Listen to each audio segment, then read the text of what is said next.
Hey, it's me.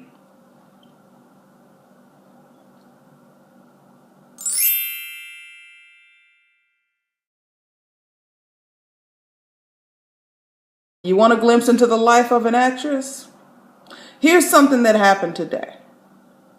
I got a call this morning, an excited call from my manager, letting me know that I booked a job that I didn't have to audition for. I've been into this office before. I booked something through them last year, and I have been in to see them twice this year for a different show. And the auditions went well. So they called me. It was a straight offer. I did not have to audition again. I'm holding my iPod right now. I didn't have to audition again. So that was great. I was happy about it. And I was just waiting for my agent to talk to them, work the deal, call me, let me know the dates, how much I'm getting paid, and all of that. I was waiting. And then I heard back from my manager that I could not work the job because I have an episode of a different show on the same network airing the night before this show would air. So I can't, they wouldn't approve my being cast. This is stuff that you don't hear about. Last week, I found out another job that I really wanted. I was invited to audition for, and I auditioned for, and it was one of the best auditions that I've given ever, like in my whole career. And I knew it. And I didn't hear anything. So I'm like, okay, I wonder if I can get some feedback. And I usually don't ask my reps for feedback because basically you get it or you don't get it. And if there's a real reason why that casting wants you to know, the producers want you to know, or mostly casting, if they want you to know, they'll call your reps and let you know, hey, Nicole did a great job, we passed because of this. Or sometimes casting will let you know in the room. Somebody once told me literally this: you're the best audition I've seen all day, but we can't book you.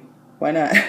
Because you're too tall. The lead in the show is much shorter, and because of the way they have to shoot this particular scene, you're going to be too tall. All right, thank you for letting me know. There's nothing I can do about that. But 98.9% of the time, you are not going to get any feedback. You're gonna book it, or you're not going to book it, and you don't know why. So you really just have to be confident in your ability to deliver every time, because you're not going to know why you didn't book it, and you just you have to not take it personally. But this one I couldn't let go of because I gave a great audition. It was really good. So my manager called casting and checked for me. Let me interject one more thing. The other reason why I don't ask for feedback a lot from my reps is because they have other clients. They take good care of me. I got good people, but they have other clients.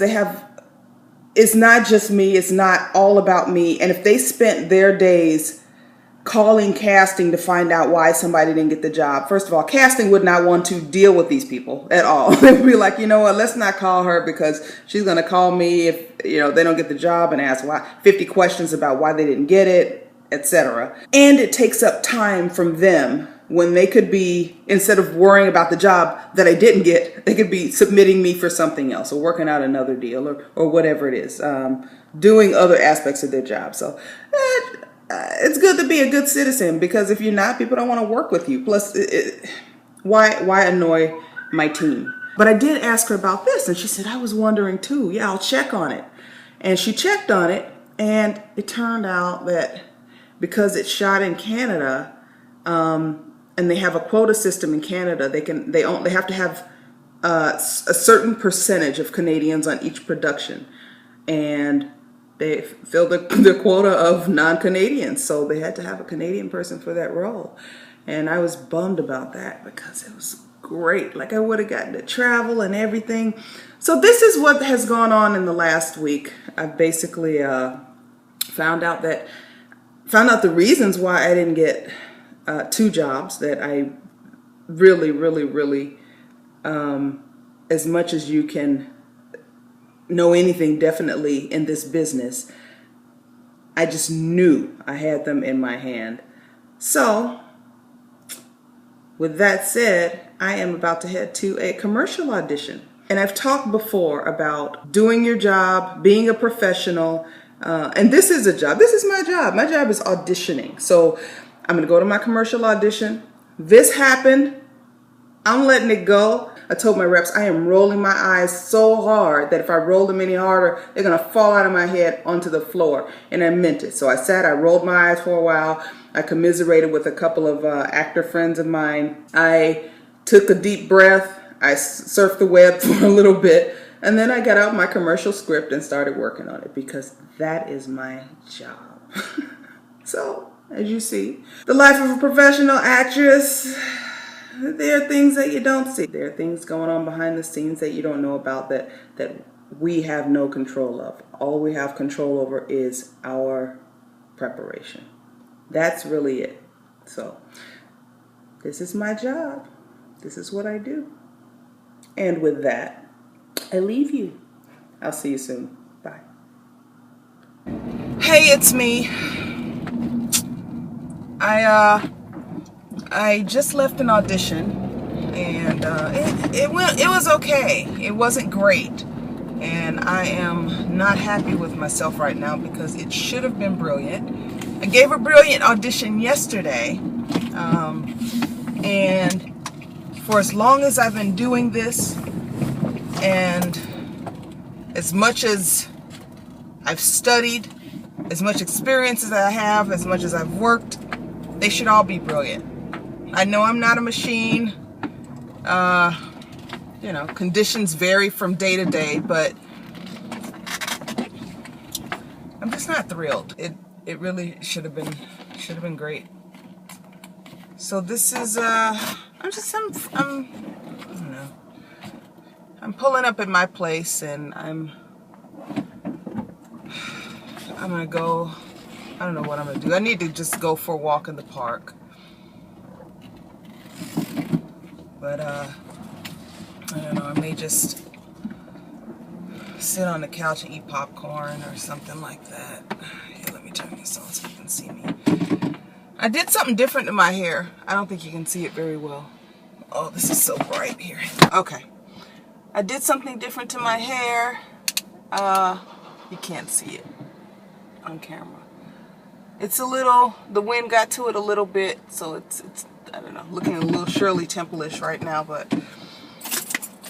I'm gonna wear it for a bit and see how I feel about it. I used rollers that are like curl formers. They're like flexible rods is what they are. You wrap your hair around it, and I'll show you a picture of it. Anyway, sometimes, as much as I love doing this, sometimes it can be pretty friggin' frustrating when you're like, yeah, I got this. I'm excited about a particular audition, and you go in and choke. We have to make the best of every opportunity. I know we've all heard how many actors there are, and then how many working actors there are, how many actors are seen for each audition. Yeah, we know that. But when I'm not at my personal best, it really messes with my head. I truly don't know what else I could have done to prepare for this audition. I did everything that I could do, and I suppose the answer now is to just let it go, which I normally do, good or bad. I give myself the ride home to process it, and then I let it go. I'm just pissed off because it shouldn't have gone down that way. And I'm not blaming anybody for anything. I have nobody to blame but myself. It just didn't go well. I did not perform to the best of my ability. I want each audition to be a 10, where I leave and I'm just like, walking on air, because I know that I did everything that I wanted to do. This, I'd give my performance about a 6, maybe a 6.5. And what ended up being on camera was probably a 7.5, because there were a couple takes that just, one of them I was just like, can we do this over? And I got to shake it off, because I may have an audition tomorrow and I can't carry this with me. I don't want to carry this with me for the rest of my day. I brought it home with me. I try to get rid of it before I exit my vehicle, which is probably why I'm sitting here talking to you. Y'all are my therapist today, okay? Just so you know. Send me a bill.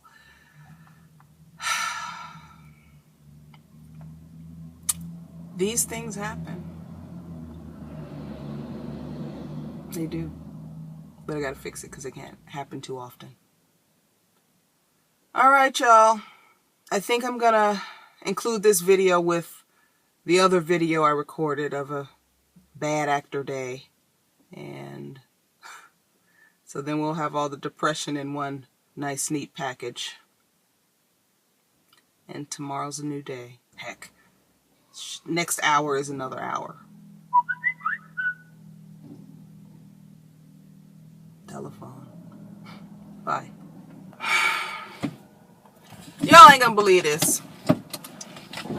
Or maybe you will, since this seems to be the way things are going right now. I left my water bottle at the audition location, and I got home. You saw me when I got home. I went up to my apartment and got comfy.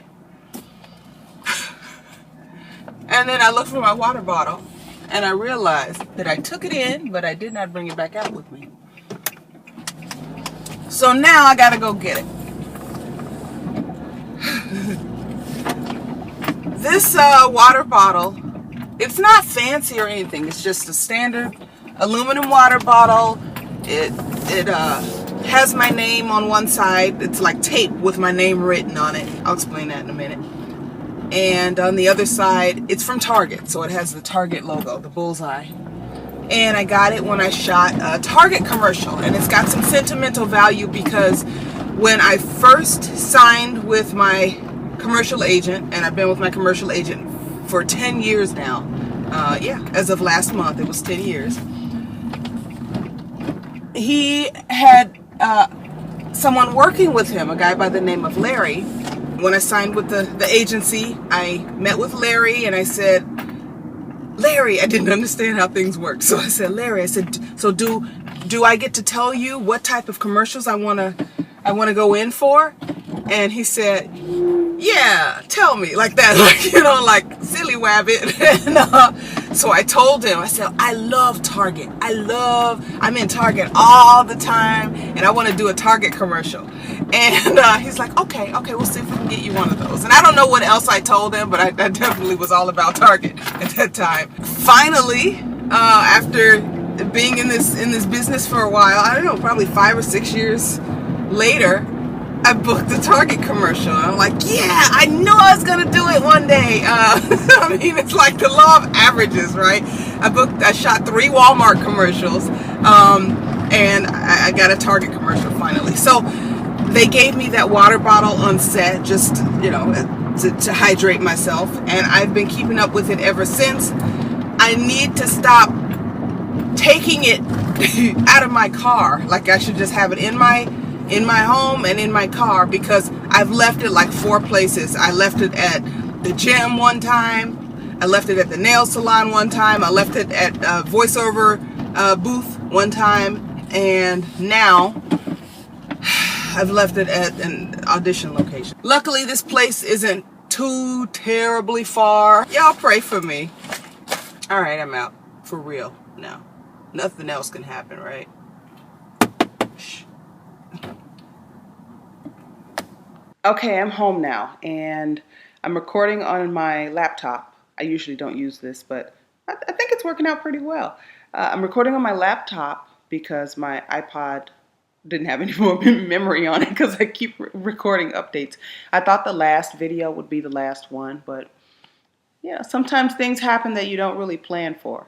I drove and I went and picked up my water bottle. I found parking, which was, you know, I was lucky to find parking right in front of the casting office.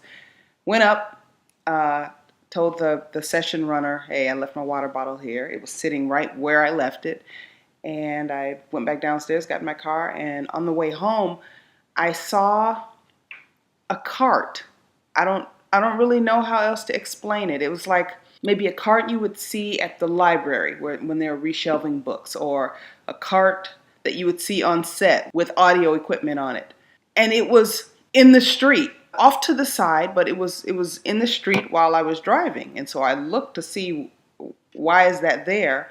And then I saw that there was a man lying on the ground next to it. Seeing homeless people it's common in LA. I see them.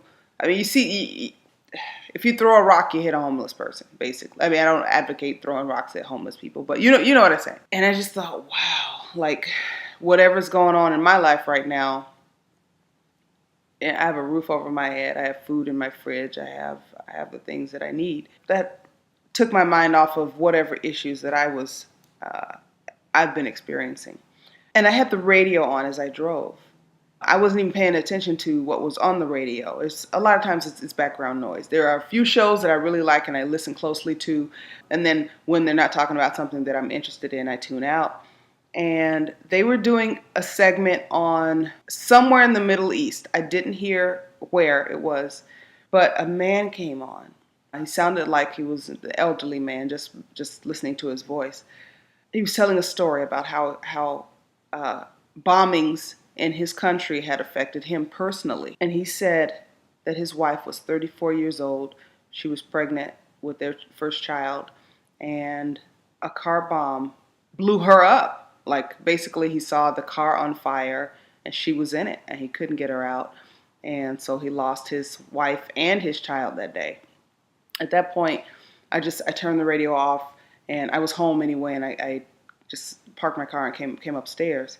And I just thought about how easy it is to get into a mode of complaining about little things. Not saying that little problems aren't still problems, but when you hear something like that, or you see somebody lying in the street, tired or drunk or drugged or whatever is going on, it really puts things into perspective. So I don't want to pretend like the things that are going on in my life are not issues or challenges for me, but I have a different perspective now. Here's my water bottle, by the way. Nicole. Yeah, so I'm going to go for a walk, and then I'm going to come home and I'm going to eat some popcorn, and hopefully I'll have another audition tomorrow, or maybe two, and knock those out of the park. But today I've been reminded to not blow things out of proportion, and that no matter what's going on, it could always be worse. It could always be better too, and I'm aiming for better. But as far as beating myself up and holding on to negativity, that doesn't help. It actually makes things worse. So I have learned a lesson from the universe today. Thanks for going on this journey. Sorry I've been grumpy, a little doom and gloom, but maybe we've both learned a lesson. Okay, I'm gonna go for my walk now. I think I'm gonna leave my water bottle in the car though. Talk to you later. Bye.